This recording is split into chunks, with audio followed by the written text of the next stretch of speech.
CPR. What is CPR? Can anybody tell me what CPR stands for? C stands for cardio, P, pulmonary, R, resuscitation. I feel like I'm doing a cheer. Okay, you do not want to attempt CPR on a conscious animal. Should I be looking into the camera or look around at everybody? Okay, you don't want to attempt it on a conscious animal. Why? Because you're going to get bit, okay? So you perform CPR when an animal is unconscious and their heart's not beating, okay? So how can you tell if an animal's unconscious and they're not breathing? You can look to see that the rib cage rises. You can take a mirror and hold it in front of their nose, and that you'll get condensation on the mirror, all right? Now to see if their heart's beating, the heart is more to the left side of the chest cavity. You want the animal to be lying on their right side. You take the animal's elbow and you bend it back like this, okay? And where the point that it bends back to on the chest is right where the heart is. So you can place your hand over there, see if you can feel the heartbeat. A good place to find a pulse is on the inside of the thigh on a dog or a cat. Go home and try it tonight on your animal so you get practice doing that, okay? If you don't feel a pulse, you don't see the animal is breathing, that is when you want to attempt CPR. Now, one thing is, if you're trying to breathe into the trachea and there's a ball or rock that's obstructing it, are you going to be able to get air into the lungs? You're not. So Oprah Winfrey's dog died because it choked on a ball.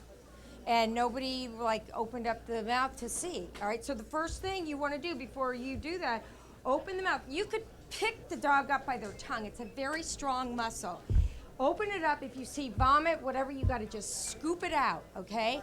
If you see something in there, try and grab it and pull it out if you can.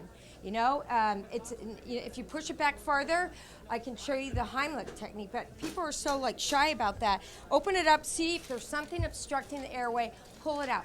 You have the trachea, which goes to the lungs, and you're not going to save your animal if there's something in there. So before I do that, I'll just show you the Heimlich. If there is something in there, you can do Heimlich on a dog like you can a human. You put your hands like this, and you go upward thrusting like this. 1, 2, very firm like that. And a lot of times it's just going to pop out. You can tip them upside down. Oh, come on. All right? You know, you're trying to save your animal's life. With a smaller animal, you can do what we use, like in a baby, you use the butt of your hand and you go like this in between the shoulder blades. You're trying to dislodge that. It works. I've done it. Once you've dislodged that, you know you have an open airway, then you go ahead and you do rescue breathing with chest massages. It's roughly about, if the animal's under 90 pounds, it would be 5 chest compressions to 1 breath. 5 chest compressions to 5 to 1, 5 to 1. Over 90, 10 to 1. They've simplified it. It used to be very complicated.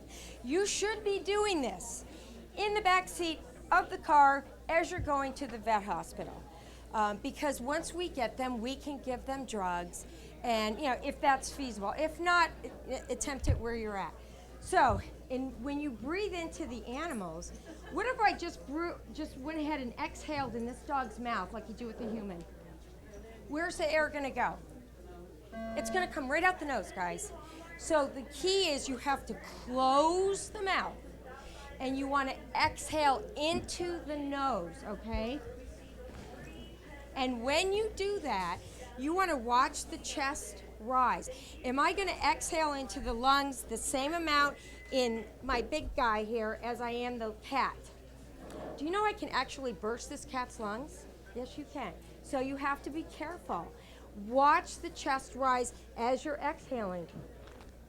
See? If I go, and you can hurt the animal. So just common sense, right?